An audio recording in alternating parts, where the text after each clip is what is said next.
And it was not standard dysfunction. It was a strategic assault.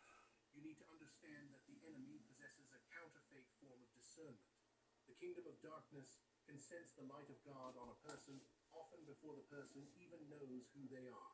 Think back to the atmosphere in your childhood home. Did you feel like the black sheep? Did you feel like the scapegoat? You were likely the one who carried the emotional baggage for the entire family. You were the one they blamed when things went wrong, even if you were nowhere near the incident.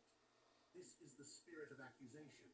It is the same spirit that stood before God to accuse Job.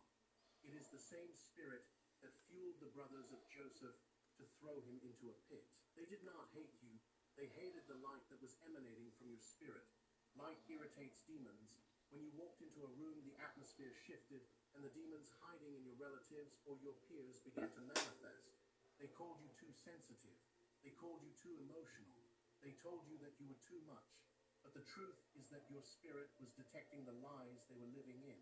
You were a human lie detector test, and it made people uncomfortable. You could look at an adult and see the sadness behind their smile or the deceit behind their kindness.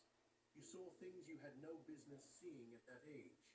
That was the gift of discerning of spirits operating in you before you even knew the name of the Holy Spirit. The diagnosis continues with the pattern of rejection.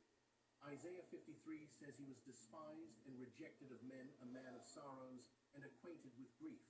If you are chosen, you will walk the path of the Master.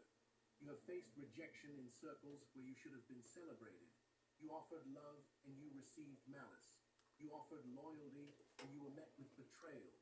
This rejection was actually divine protection. God allowed